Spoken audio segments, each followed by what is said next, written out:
Good morning to all of you. Myself Priya Viskarma and my father name is Mr. Jagdish Viskarma and my mother name is Mrs. Sunita. I passed high school from Adarsh Vidya Mandir and I got first rank in my class.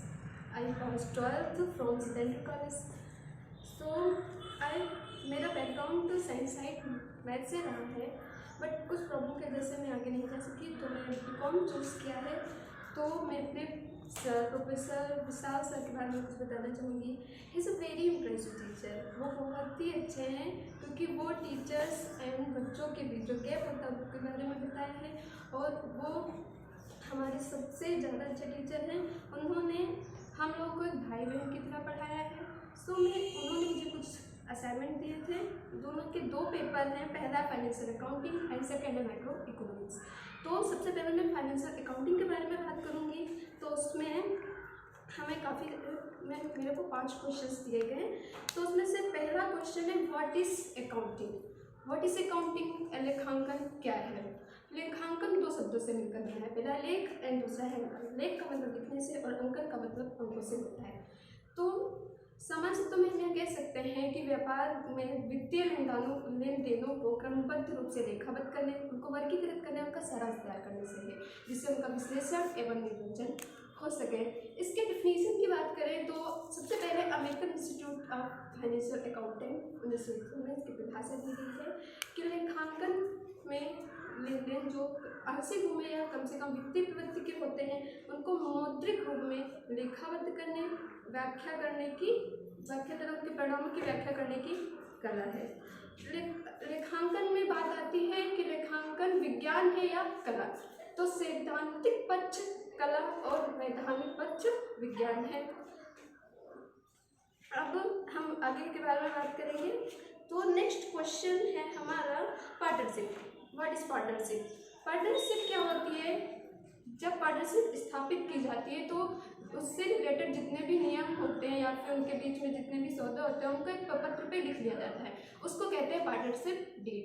And वो अपने सारे काम तो partnership deed के हिसाब से करेंगे। लेकिन अब बात आती है कि अगर पार्टनरशिप डीड ना हो, यानी कि लेखांकन की अनुपस्थिति में क्या किया जाए। तो लेखांकन की अनुपस्थिति में कुछ नियम लागू होते हैं। साझेदारी श्रेणी की अनुपस्थिति में जो लागू नियम है उसमें से सबसे पहला एंड इम्पॉर्टेंट नियम है जो प्रॉफिट होगा उसमें पार्टनर्स किस में डिस्ट्रीब्यूट करेंगे। तो इसमें वो जितने भी प्रॉफिट होगा उनको इक्वल रेशियो में डिस्ट्रीब्यूट करेंगे। वेरी गुड, इक्वल रेशियो में डिस्ट्रीब्यूट करेंगे। ठीक है, एक प्रश्न हम कर लें आपसे। ठीक है, मौद्रिक मापन की अवधारणा आपको पढ़ाई गई है बेटा, that is money measurement concept. उसके विषय में थोड़ा बता दीजिए। अकाउंटिंग में जितने भी लेन देन होते हैं वो जो आंशिक रूप में वित्तीय प्रवृत्ति होती है, यानी कि जिनको मुद्रा में मापा जा सकता है उनके बारे में लिखा जाता है। वे नियम जो कि मुद्रा में नहीं मापे जा सकते उनको अकाउंटिंग में नहीं लिखा जाता है। Very good. अब मैं माइक्रो इकोनॉमिक्स के बारे में थोड़ा बताना चाहूँगी। माइक्रो इकोनॉमिक्स मेरा जो पेपर है वो है माइक्रो इकोनॉमिक्स। माइक्रो इकोनॉमिक्स का मतलब होता है सूक्ष्म अर्थशास्त्र। अर्थशास्त्र 2 प्रकार के होते हैं, माइक्रो एंड मैक्रो। तो माइक्रो और मैक्रो में थोड़ा डिफरेंट है, उसको समझना पड़ेगा। What is micro? Micro is समष्टि अर्थशास्त्र यानी कि सूक्ष्म सा। मैक्रो यानी कि मैक्रो अर्थशास्त्र दूसरा यानी कि व्यष्टि अर्थशास्त्र, इसको ध्यान में रखते हुए। एंड जो हमारे में माइक्रो इकोनॉमिक्स है, इकोनॉमिक्स कह ले तो उनको 5 तत्व पे मतलब कि डिफिनीशन दी गई है। पहला wealth definition, welfare definition, scarcity, wantlessness and growth definition. तो हम बात करते हैं सबसे पहले उनके जिन्होंने भी इनकी परिभाषा दी है। पहला हमें अब उसमें से एक परिभाषा के बारे में बताइए जो कि रिलेटेड है वांटलेसनेस से, राइट? इसको बता दीजिए क्या है। जब इच्छाएं खत्म हो जाती है ना, तो अर्थशास्त्र कैसे परिभाषित करता है उस चीज़ को? अर्थशास्त्र के बारे में जितने भी लेखाशास्त्र उन्होंने अपनी अपनी तरह से बताया है, लेकिन जब बात आती है वॉटलेसनेस की, तो भारतीय दर्शन से प्रभावित होकर प्रोफेसर जी के मेहता ने इसके बारे में एक डिफिनेशन दी है, वो मैं आप लोगों को बताऊंगी। अर्थशास्त्र वह विज्ञान है जो मानवीय आचरण का इच्छारित अवस्था में पहुंचने तक एक साधन के रूप में कार्य करता है। तो यही है प्रोफेसर जे के मेहता की डिफिनेशन। Very good. एक प्रश्न हम आपसे और कर लें बेटा। चलिए, माइक्रोइकोनॉमिक्स का एक और इम्पॉर्टेंट टॉपिक है लॉ ऑफ डिमांड, राइट? मांग का नियम।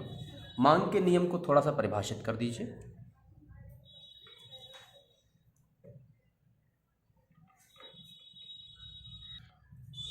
लॉ ऑफ डिमांड, मांग का नियम। अब आप लोग कहेंगे मांग का नियम का हमारे जीवन में क्या महत्व है? मांग का नियम क्यों लागू होता है एंड व्हाट इज मांग का नियम, लॉ ऑफ डिमांड। तो इसमें क्या होता है कि जैसे कि हम सब्स्टिट्यूट गुड्स के बारे में बात कर लेते हैं। सब्स्टिट्यूट गुड्स क्या होते हैं? Substitute goods and complementary goods. तो इसमें क्या होता है कि एक वस्तु की प्राइस जब बढ़ती है तो दूसरी वस्तु जो उससे रिलेटेड होती है उसकी मांग घट जाती है। जैसे हम चाय एंड कॉफ़ी के बारे में बात कर लें। एक व्यक्ति जो चाय पी रहा है, अगर चाय की कीमत 8 रुपये हो जाए और कॉफ़ी की कीमत 6 रुपये हो जाए तो व्यक्ति जो चाय पी रहा है वो कॉफ़ी पीने लगेगा। ये है लॉ ऑफ डिमांड। और अब इसके बारे में बात करें, लॉ ऑफ डिमांड प्राइस और डिमांड से रिलेटेड है। तो क्या होता है कि एक वस्तु की अगर की प्राइस बढ़ गई तो उसकी मांग ऑटोमेटिकली घट जाती है। यानी कि जब हम बात कर लेते हैं,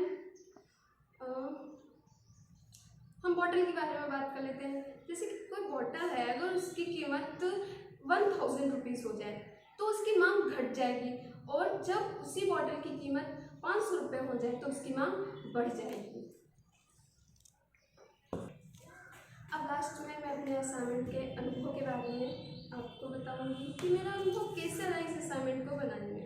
बेसिकली अगर हम बात कर रहे हैं कि असाइनमेंट का हम लोगों के लिए क्या महत्व है, हम लोगों से असाइनमेंट क्यों बनवाए जाते हैं, तो ये इसके पीछे एक मेन कारण यही है कि असाइनमेंट हम लोगों को इसलिए बनवाया जाता है जो वेरी इंपॉर्टेंट क्वेश्चन जो कि हमारे सब्जेक्ट से वेरी रिलेटेड होता है, यानी कि वो क्वेश्चन बेसिकली एग्जाम में आते हैं, किसी ना किसी तरीके से उसके बारे में हमें लिखना ही होता है, उनके बारे में हमारे माइंड में होता ही है।